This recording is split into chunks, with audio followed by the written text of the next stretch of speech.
पूज्य गुरुदेव परम वंदनीय माता जी के दिव्य संरक्षण में कोटा की ये पावन भूमि, राजस्थान की एक ऐसी पवित्र भूमि पर मिलने का, आज के इस दीप महायज्ञ का सहभागी बन पाने का, साक्षी बन पाने का, सहयोगी सहयात्री बन पाने का सौभाग्य आज हम लोगों को मिला।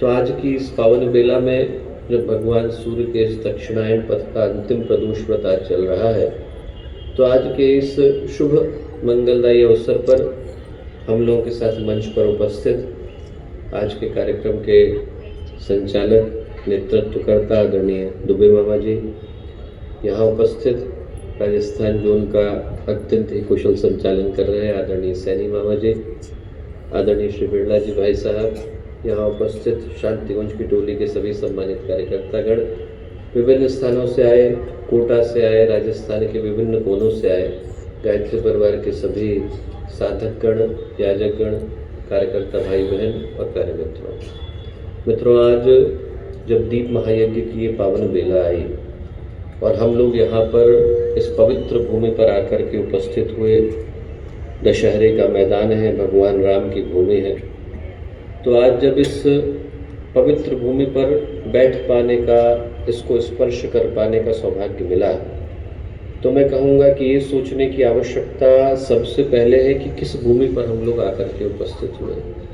ये जो राजस्थान की भूमि है, ये वो भूमि है जिस पर यदि व्यक्ति एक बार चरण भी रखता है तो अपने आप को सौभाग्यशाली अनुभव करता है। ज्ञान के शिखरों की, पराक्रम के हिमालयों की, भक्ति के सागरों की भूमि, राणा प्रताप की भूमि, महाराणा सांगा की भूमि, मीराबाई की, पन्ना धाई की भूमि। मैंने सुना है कि जब अब्राहम लिंकन राष्ट्रपति बने तो उनने बनने के बाद अपने सहयोगी को बुलाया, उससे बुला कर के बोले कि मेरा बड़ा मन था कि मैं राजस्थान को जाऊं, वहाँ पर एक हल्दी घाटी क्षेत्र है और वहाँ पर उस भूमि को नमन करूं, पर लगता है कि ऐसा मेरे जीवन में संभव नहीं हो पाएगा। तुम जाओ, तुम वहाँ पर जाना और हल्दी घाटी की मिट्टी को कांच के जार में उठा करके लाना, मैं अपने बिस्तर के सराहने के पास रखूँगा। मैं चाहता हूँ कि मेरी सुबह की आंखें खुलें तो हल्दी घाटी की मिट्टी के दर्शन को करते हुए खुलें। ऐसी सौभाग्यशाली भूमि पर आज जब हम लोगों को आने का, इसको स्पर्श करने का सौभाग्य मिला दोस्तों, तो आज का दिन एक बड़ी गंभीर पुकार को, संकल्प को, सौभाग्य को, आवाहन को, आमंत्रण को, एक सोच को, एक सूत्र को लेकर के आया है। ये याद दिलाता आया है कि न जाने कितने जन्मों का पुण्य जुड़ा होगा जो आज हमें किसी देवी सत्ता ने, किसी ईश्वरीय शक्ति ने, किसी अति मानवीय चेतना ने यहाँ पर खींच करके बुलाया है। बाकी जगहों पर तो व्यक्ति को जाने का अवसर मिलता है। आपके घर में गाड़ी में पेट्रोल खत्म हो जाए, आप जाते हैं। घर में सब्जी नहीं है, आप लेने के लिए जाते हैं। घर में दवाई नहीं है, व्यक्ति को लेने के लिए हॉस्पिटल जाना पड़ता है। बाकी की सारी जगहों पर व्यक्ति जाता है, भगवान के यहाँ पर व्यक्ति जाता नहीं है, भगवान के यहाँ व्यक्ति बुलाया जाता है। आप में से प्रत्येक व्यक्ति यहाँ पर आज खींच करके बुलाया गया क्योंकि हमारे जीवन का कोई सौभाग्य था, हमारे जीवन का कोई ऐसा पुण्य था जो उदय हुआ, जिसने हमें इस भूमि पर आने के लिए, इस भूमि का हिस्सा बन पाने के लिए, इस भूमि को स्पर्श कर पाने के लिए एक ऐसा प्रकाश पैदा किया जिसके माध्यम से हम लोग यहाँ खिंच करके चले आए। और उन सौभाग्यों में शायद सबसे बड़ा सौभाग्य तो यही है दोस्तों कि एक ऐसी शक्ति के साथ जुड़ पाने का, एक ऐसी चेतना के साथ जुड़ पाने का अवसर हम लोगों को मिला, जिनकी प्रतीक्षा भगवान भी, देव शक्तियाँ भी, ऋषि सत्ताएं भी न जाने कितने वर्षों तक करती हैं, तब उनको पाने का, उनको देख पाने का सौभाग्य उनको मिलता है। संस्कृत में एक श्लोक आता है, ऋषि कहते हैं कुलम पवित्रम जननी कृतार्था वसुंधरा पुण्यवती च तेना। उनके आने से कुल पवित्र हुआ, जननी कृतार्थ हुई। वसुंधरा ने अपने सौभाग्य को सराहा कि हमारे समय में उनका आगमन हुआ था। और जिनकी ओर मैं इशारा कर रहा हूँ दोस्तों, उनका नाम परम पूज्य गुरुदेव परम वंदनीय माता जी। हम लोग सौभाग्यशाली है कि हमारे जीवन का कोई पुण्य रहा हुआ जो ऐसी शक्ति के साथ जुड़ पाने का, ऐसी महान विभूति के साथ जुड़ पाने का अवसर मिला। भारत के एक बड़े प्रसिद्ध केंद्रीय मंत्री हैं, उनसे बातचीत हो रही थी। मैंने उनसे पूछा कि आप जब गुरुदेव से मिले तो आपको क्या लगा? बोले जो सबसे बड़ी बात घटी, गुजरात का उनका जो गाँव था वहाँ गुरुदेव आए, 5 दिन के लिए रुके। बोले जब गुरुदेव आए तो मैं राजनीति में भी नहीं था, एक छोटे से स्थान पर प्रचारक का काम करता था। बोले मैं वहाँ पर रहता। बोले हमारे गांव में गुरुदेव का आगमन हुआ, 5 दिन के लिए रुके। जो सबसे बड़ी बात मुझे लगी, बोले कि बाकी के लोग आते थे तो जितने भी संत आते थे, जितने भी गणमान्य विभूतियाँ आती थी, वो आने के बाद सबसे पहले ये पूछती थी कि इस जगह का सबसे धनाढ्य व्यक्ति कौन है, अमीर कौन है, यहाँ पर ऐसा कौन व्यक्ति है जिससे जाकर के मिलना जरूरी है। बोले गुरुदेव आए, उनने सबसे पहला प्रश्न ये किया है कि इस जगह का सबसे गरीब व्यक्ति कौन है, यहाँ का सबसे गरीब व्यक्ति 5 लोग निकल कर के आए, एक माली निकल कर के आए, एक कंडक्टर निकल कर के आए, एक सब्जी बेचने वाले निकल कर के आए। गुरुदेव ने उनसे कहा कि बेटा तुम्हारे पीछे आज की तारीख के बाद से भगवान खड़ा है, तुम लोगों को शक्तिपीठ बनाने का संकल्प लेना है।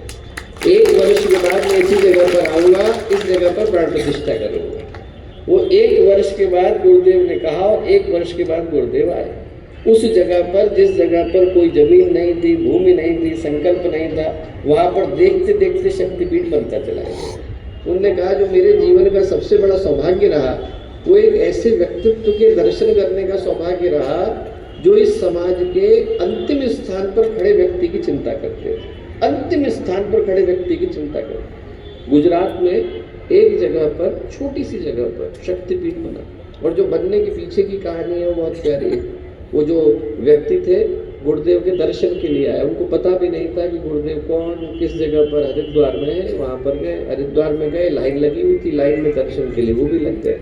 जब लाइन में दर्शन के लिए लगे तो गुरुदेव व्यक्तियों के हाथ में पुष्प अक्षत और जल देते जा रहे, उनने भी हाथ आगे कर दिया। गुरुदेव ने उनके हाथ में भी पुष्प अक्षत जल रखना था कि पीछे वाले व्यक्ति ने हाथ रोका, वो उनको जानते थे। बोले साहब आप जिनके गुरुदेव से बोले कि गुरुदेव व्यक्ति इतने विपन्न घर से आया है कि इसके बाद शाम की रोटी का इंतजाम नहीं हो पाता, यहाँ लोग शक्तिपीठ बनाने का संकल्प ले रहे हैं, कैसे बनाएगा। गुरुदेव ने जिस हाथ से हाथ को रोका था, इतनी प्यारी बात कही। गुरुदेव ने उनका हाथ थामा। गुरुदेव ने कहा बेटा जिसका हाथ भगवान थाम लेते हैं उसका हाथ तुम्हें रोकने की आवश्यकता नहीं। अब पकड़ लिया है तो पकड़ लिया। गुरुदेव ने उनसे कहा कि बेटा मैं गटर के अंदर गंगा जल नहीं डालता हूँ, तो अपने जीवन को पवित्र बना और तेरे पीछे माँ गायत्री आकर के खड़ी होगी। उनने अगले दिन से अनुष्ठान शुरू करा, 40 दिन का अनुष्ठान किया। 40 दिन के अनुष्ठान के बाद उनको लगा कि कोई चमत्कार घटेगा, कुछ नहीं हुआ, सो गए। सुबह के वक्त में दरवाज़ा खोला, उस शहर के जो नगर सेठ थे उनकी गाड़ी उनके दरवाजे पर आकर के रुकी और नगर सेठ ने आकर के उनसे कहा कि क्यों भैया तुमने कोई अनुष्ठान किया है। बोले हाँ किया है। बोले हमारी कुल देवी जो है वो मियाँ माता है, सपने में आई थी। उनने आकर के कहा कि हमारा एक भक्त इस जगह पर अनुष्ठान कर रहा है, जिस थाली में उसने अनुष्ठान किया है। जब हम लोग चंद्रायण करते हैं तो एक ही बर्तन का इस्तेमाल करते हैं, तो जिस थाली में उसने अनुष्ठान किया है उस थाली को खरीद करके लाना। 25,000 रुपये उन्होंने अपनी जेब से निकाले, वो थाली खरीद करके ले गए। 25,000 रुपये से उस शक्तिपीठ की पहली निर्माण की प्रक्रिया संपन्न हुई। दोस्तों आप लोगों के पीछे भगवान खड़े। हम लोग सौभाग्यशाली हैं कि हमारे जीवन में किसी पुण्य का, प्रकाश का उदय हुआ होगा, जहाँ पर एक ऐसी शक्ति के साथ जुड़ पाने का अवसर मिला जिनसे जुड़ पाने के बाद व्यक्ति का जीवन ऊपर ही उठता चला जाता है। असली गुरु वो हैं जिनसे जुड़ने के बाद चेतना के अंदर, मन के अंदर अच्छे विचारों को करने का, अच्छे संकल्प को प्राप्त करने का भाव जागता है। गुरुदेव के पहले शिष्यों में से एक हुए रमेश चंद्र शुक्ला जी नाम था। जब उनके अपने गुरु हुआ करते थे, सन 50-60 की घटना है, और उनके अपने गुरु का देहावसान हुआ। शरीर त्यागने के 3 महीने के बाद उनको सपने में आए। सपने में आकर के उनसे बोले कि मेरी मुक्ति नहीं हो पा रही है गुरुदेव, आप एक काम करो बेटा। उनसे कहा कि आप इस जगह पर, संतों के मुक्ति का अधिकार सिर्फ अवतारों को होता है। और बोले इस धरती पर अवतार एक ही है, उनका नाम है परम पूज्य गुरुदेव पंडित श्री राम शर्मा आचार्य। बोले आप एक काम करो, इस भूमि को इस योग्य बनाओ कि यहाँ पर गुरुदेव के चरण पड़ सके। क्या करूँ? उनने अपने गुरु से पूछा और सपने में बातचीत हो रही है। बोले आप एक काम करो कि इस स्थान पर 40 दिन का अनुष्ठान करो और 5 वर्ष का अनुष्ठान करो, और 5 वर्ष के अनुष्ठान के बाद जब ये भूमि इस योग्य बन जाए कि इस भूमि के संस्कार गुरुदेव को धारण कर पाने की स्थिति में हो, तब आप गुरुदेव को चिट्ठी लिखना। गुरुदेव चिट्ठी पढ़ेंगे, पढ़ करके आएंगे। ऐसा करके उन्होंने आदेश दिया और सपने में बात समाप्त हुई। अगले दिन से उन्होंने अनुष्ठान शुरू कर दिया। अनुष्ठान चलते चलते 3 वर्ष हुए। 3 वर्ष गुजरने के बाद रमेश चंद्र शुक्ला जी को मन में एक संशय आया। उनको लगा कि देखो मैंने एक सपना देखा, सपने के आधार पर अनुष्ठान शुरू कर दिया। सपने तो व्यक्ति के झूठे भी होते हैं, पता नहीं मेरे मन का वहम भी हो सकता है कि मुझे ही लग रहा हो और गुरुदेव को कुछ पता भी नहीं हो कि एक व्यक्ति वहाँ एक छोटे से स्थान में, बिहार में पटना के पास छोटा सा स्थान है, वहाँ पर बैठ करके अनुष्ठान कर रहा है, मेरी प्रतीक्षा के लिए कर रहा है, हो सकता है गुरुदेव को पता भी नहीं हो। तो उन्होंने गुरुदेव को चिट्ठी लिखी और चिट्ठी में इस बात का उल्लेख बिल्कुल भी नहीं किया कि हमारे गुरु के स्वप्न के आदेश के आधार पर हम बैठ करके इस अनुष्ठान को कर रहे हैं। क्या लिखा? हमारा क्षेत्र पिछड़ों का है, अशिक्षितों का है, गरीब लोग यहाँ पर रहते हैं, इनमें किसी को गायत्री के विषय में जरा सी भी जानकारी नहीं, और आपसे बढ़कर के विद्वान कौन है? आप आइए इस स्थान पर आकर के लोगों को गायत्री के विषय में जानकारी दीजिए, सूचना दीजिए, उनको उद्बोधन दीजिए, उनको प्रवचन दीजिए, उनके हृदय में गायत्री उपासना की वृत्ति जागेगी। ऐसा करके उसने 3 पेज का पत्र गुरुदेव को लिख करके भेजा। 3 पेज के पत्र का गुरुदेव ने 3 लाइन में उत्तर भेजा। क्या लिखा? आपका पत्र मिला, समाचार जाने, अभी 3 ही वर्ष हुए हैं, 2 वर्ष अभी बाकी है, प्रतीक्षा की 2 वर्ष और ये गुरुदेव आए। इन घटनाओं को दोस्तों में सुनाता इसलिए हूँ क्योंकि व्यक्ति महसूस कर सके कि हम जुड़े किसके साथ। व्यक्ति कई बार जो चीज़ें बैठे बैठे मिल जाती हैं तो उसके मूल्य को व्यक्ति अनुभव नहीं कर पाता है। गुरुदेव 2 वर्ष के बाद आए, उस स्थान पर गए जिस स्थान पर किसी ने बताया नहीं था कि उनके गुरु ने शरीर को त्यागा है। गए, अंदर से जाकर के चटकनी लगाई, चटकनी लगाने के आधे घंटे के बाद बाहर निकले, बोले तुम में से किसी का मिलने का मन हो तो जाके मिल लो। उनको नहीं पता किससे मिलना है।